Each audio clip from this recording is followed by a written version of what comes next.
بسم اللہ الرحمن الرحیم۔ السلام علیکم، میں آپ کا میزبان سمیع ابراہیم اور آپ ہمارا سوشل میڈیا دیکھ رہے ہیں۔ 17 جولائی ہے، جمعہ کا دن اور صبح کا وقت ہے۔ میں اسلام آباد میں ہوں۔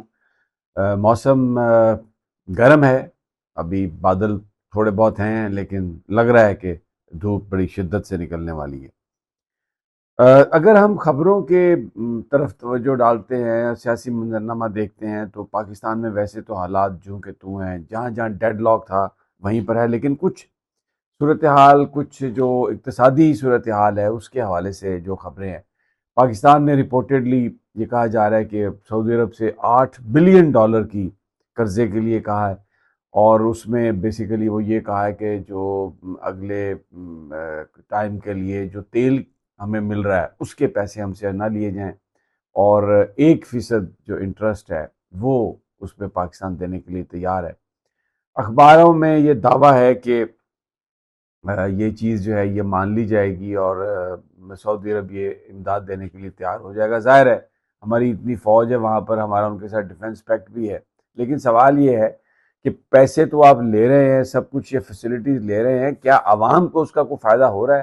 ابھی جو چیزیں چل رہی ہیں وہ 40 روپے پر لیٹر جو ڈیزل ہے اس کی قیمت میں اضافے کا امکان ہے، اور 10 روپے پٹرول کا اضافہ ہوگا۔ تو یہ کہاں، یہ جو ساری آپ نے پچھلی بھی جو رعایتیں لی ہیں اور یہ جو اگلی رعایت لے رہے ہیں وہ کس کے پاس جا رہے ہیں، کس کی جیبوں میں جا رہے ہیں، کون اس کا بینیفیشری؟ یہ پاکستان کے لوگوں کو تو کچھ نہیں مل رہا۔ اچھا، اب اقتصادی اگر ہم منظرنامے پر نظر ڈالیں تو جو کوئی پاکستان پر کوئی اعتماد کرنے کے لیے تیار ہی نہیں ہے، اور اب سارے کا سارا جو بلیم ہے وہ گلف وار کو دیا جا رہا ہے۔ خبریں یہ چلوائی جا رہی ہیں کہ جی وہ گلف وار کی وجہ سے خطے میں اسٹیبلٹی نہیں ہے، تو اس لیے لوگ جو ہیں وہ جو بیرونی قوتیں ہیں وہ یہاں پر نہیں دے رہی، انویسٹمنٹ نہیں کر رہی۔ ابھی یہ جو مالی سال ہے، پہلے 10 دن جو موجودہ مالی سال ہے اس کے پہلے 10 دنوں میں پاکستان میں کوئی فورن ڈائریکٹ انویسٹمنٹ نہیں آئی، بلکہ بحرین نے اپنے $30 ملین جو ہیں وہ نکال لیے ہیں۔ تو لوگ سرمایہ کاری جو ہمیں وعدہ کیا گیا تھا، SIFC بن گئی ہے اور پتہ نہیں کیا کچھ ہوگا، اور ایک روزی پکچر پیش کی گئی، عملی طور پر ہمیں کچھ نہیں مل رہا۔ عملی طور پر جو پاکستان کی جو اقتصادی صورتحال ہے اس میں کوئی بہتری نہیں آ رہی اور اس میں کچھ نہیں ہو رہا، اور عوام جو ہے، آٹے کا تھیلا آپ کو میں بتاؤں، 15 کلو آٹے کا جو تھیلا ہے وہ $1900 میں بک رہا ہے، اور یہ آنے والے دنوں میں اور بھی اس کی قیمت کیا ہوگی۔ بارڈر بند ہیں، جو کاشتکار ہے، چاہے وہ پوٹیٹو کا ہے، ٹماٹر ہے، کچھ بھی ہے، اتنا شدید نقصان ہوا ہے زراعت کے شعبے میں کہ جس کی کوئی حد نہیں ہے، اور کوئی پرسان حال نہیں ہے۔ اچھا، اب اگر ہم سیاسی منظرنامے پر منظر ڈالتے ہیں، اچھا لیکن میں سیاسی منظرنامے پر جانے سے پہلے یہ نصرت جاوید صاحب کی ایک گفتگو ہے جس میں وہ بتا رہے ہیں کہ کس طریقے سے کھلواڑ ہو رہا ہے پاکستان کی اقتصادی صورتحال کا۔ آج ہی خبر آئی ہے، ہمارے دوست شہباز رانا صاحب جو بڑی محنت کرتے ہیں، انہوں نے ایکسپریس ٹریبیون کے لیے خبر دی ہے کہ پاکستان نے سعودی عرب سے درخواست کی ہے کہ وہ آئندہ 15 سالوں تک ہمیں تیل کی فراہمی جو ہے ادھار 6.7 بلین 6.7 ارب روپے کا تیل، $7 ارب کا تیل، روپے ارب ڈالر کا تیل، سوری، ڈالر۔ اور دیکھیے سعودی عرب جو ہے وہ ہم سے اس کا صرف 1% شرائز منافع وصول کرے گا، hopefully they agree to it. تو اس میں یہ ہے کہ وہ ہمیں تیل دیں گے، اس تیل کی قیمت آپ سے 1 سال بعد وصول کریں گے، اور وہ 1% پہ ہوگی، اور وہ 1% اس کا انٹرسٹ ہوگا، ٹھیک ہے۔ اور سعودی عرب سے ہی ہماری 24% جو ہماری آتی ہے نا، یہ فارن ریزرو جو ہمارے بیچارے ریمیٹنسز، ٹھیک ہے، پاکستانی خون پسینہ ایک کر کے کماتے ہیں، وہ آئیں گے۔ تو موجودہ صورتحال میں بہو تیل کا بحران بھی سر پہ کھڑا ہے، تو جبھی ہم فریاد کر رہے ہیں نا کہ 15 سال کے لیے ہمیں یہ فریاد دے، قطر نے پہلے ہی ہاتھ اٹھا دیے ہوئے ہیں، تو ہمیں اور کتنا بڑا المیہ ہے، یہ سارے نام کتنا بڑا المیہ ہے کہ گزشتہ برس صرف 1 سال پہلے ہم نے 2025 میں قطر سے 24 جہاز جو گیس کے تھے ان کو بین الاقوامی مارکیٹ میں بھیج دیا، کیونکہ ہمارے ہاں اسٹوریج ان کی کھپت نہیں تھی اور اسٹوریج، الحمدللہ یہ خبر آپ کو پتہ ہے ویسے، اور جو پیسے ہم نے اسٹوریج پہ خرچ کرنے تھے ہم ماشاءاللہ ویژن ہمارا اتنا ہے، ہمارا ویژن یہ ہے کہ بس میں گاڑی پہ پاؤں رکھوں، under passes over passes signal free راستہ۔ یہ آپ نے دیکھ لیا کہ کہاں پر ہماری ترجیحات ہی نہیں ہیں۔ اقتصادی ترقی کے لیے، معیشت کو اوپر لے جانے کے لیے ہماری ترجیحات ہی نہیں ہے، ہماری ترجیحات ہی کچھ اور ہیں۔ اب ذرا میں دیکھیں کہ کشمیر جو ہے وہ بہت اہم معاملہ ہے اس وقت۔ میں بند ہے کشمیر، پورا ہڑتال ہے، حکومت بالکل ناکام ہو گئی ہے، ماننے کے لیے تیار نہیں ہے، میڈیا پر سے اس کو بلیک آؤٹ کروایا ہوا ہے، ڈٹھائی سے بات کر رہے ہیں، لیکن مکمل طور پہ ناکام ہے۔ یہ آپ کراؤڈ دیکھیں راولا کوٹ کا، یہاں پہ لاکھوں لوگ ہیں، اور یہ کسی کو یہ بتا رہے ہیں کہ ہم پیچھے نہیں ہٹیں گے، لیکن اب باتیں جو ہو رہی ہیں، باتیں بڑی خوفناک ہو رہی ہیں۔ الیکشن کے حوالے سے وہ کہہ رہے ہیں کہ الیکشن ہم نہیں ہونے دیں گے جب تک فری اور فیئر نہیں ہوگا۔ پاکستان کو لوگوں کو کہہ رہے ہیں کہ کشمیر سے مدد، کشمیر سے سبق سیکھیں اور اپنے حقوق کے لیے باہر نکلیں، اور کوئی ہم کسی کو ریلیکس ہم نہیں ہو رہا ہے، یہاں پر واپس ہم نہیں جا رہے اپنے مطالبات پورے ہوئے بغیر۔ اور ایک بات جو وہ کہہ رہے ہیں کہ پچھلے 45 دنوں میں کہیں پر کوئی ڈکیتی نہیں، آج وہاں پر عوامی راج ہے، راولا کوٹ میں، پنچ ڈویژن میں، جہاں جہاں اجتماعات ہیں وہاں پر حکومت نام کی کوئی چیز نہیں ہے، لیکن وہاں پر کوئی چوری ڈکیتی نہیں ہوئی۔ اس کا کیا مطلب ہے کہ جہاں پر عوامی راج ہے وہاں پر تو کچھ نہیں، اور پھر اس کے پیچھے کون ہے؟ سردار امان کی تقریر، یہ تھوڑی تفصیل لمبی ہے لیکن ذرا سنیے اس میں جو انہوں نے بات کہی ہے۔ کسی کو ان کی ضرورت ہے؟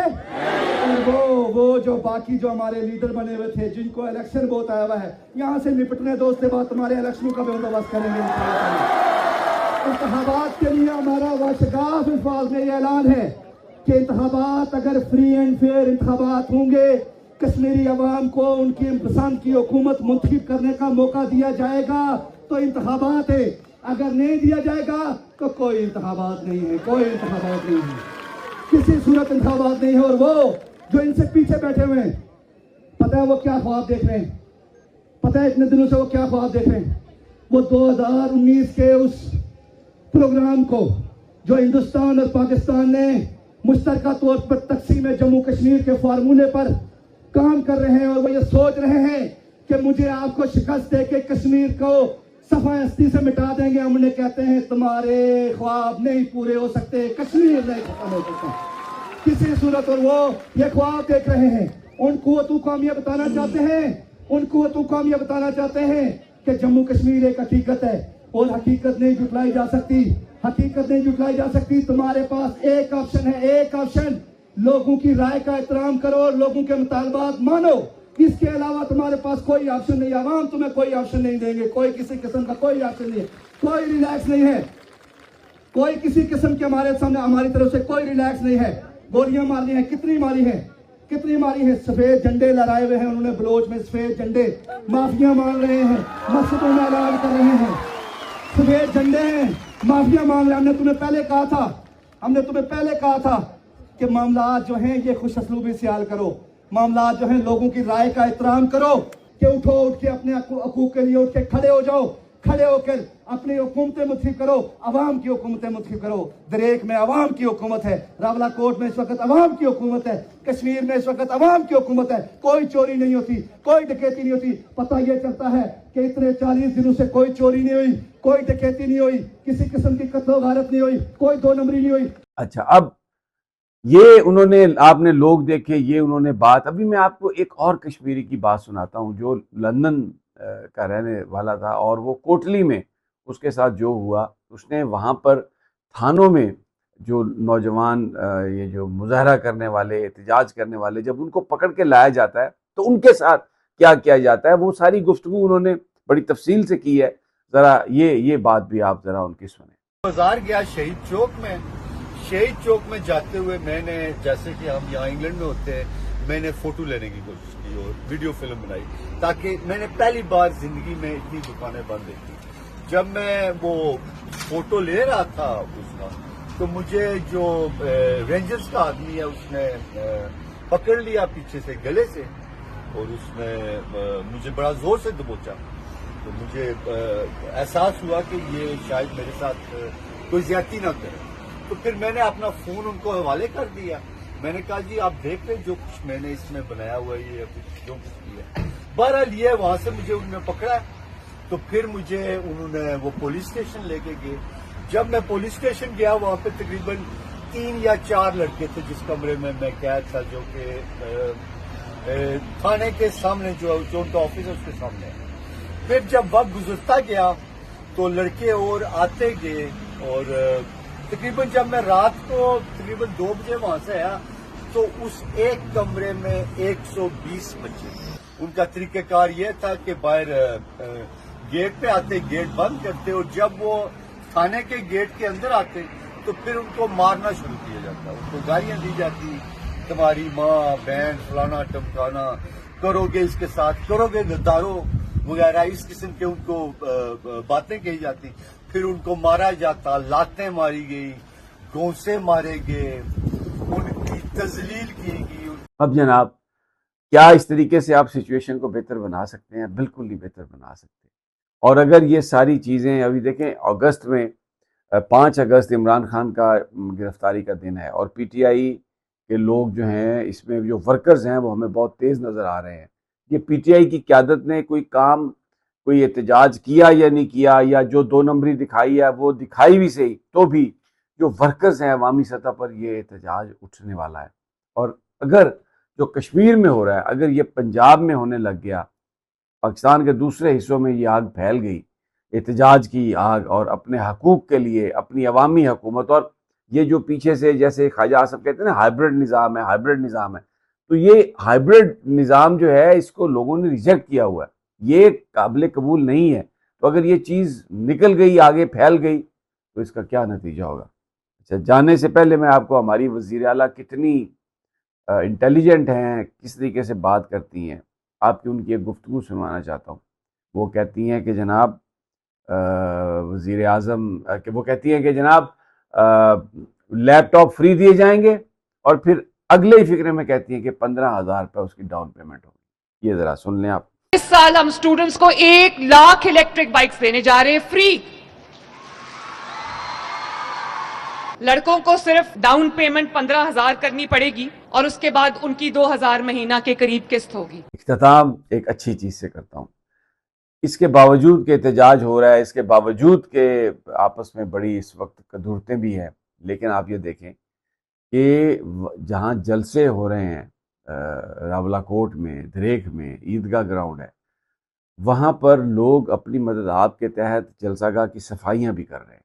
وہاں پر کوئی گند نہیں ہے, اس وقت کوئی حکومت نہیں ہے, لاکھوں کی تعداد میں لوگ وہاں پہ جلسے میں شریک ہوتے ہیں, لیکن یہ دیکھیں کہ وہاں پر صفائیاں بھی خود کی جا رہی ہیں. تو اس ملک کو صاف رکھنا, اس ملک کو ستھرا رکھنا, اس کے معاملات کو, یہ ابھی بھی یہ ایک جذبہ ہے, اور جو ہمیں نظر آ رہا ہے.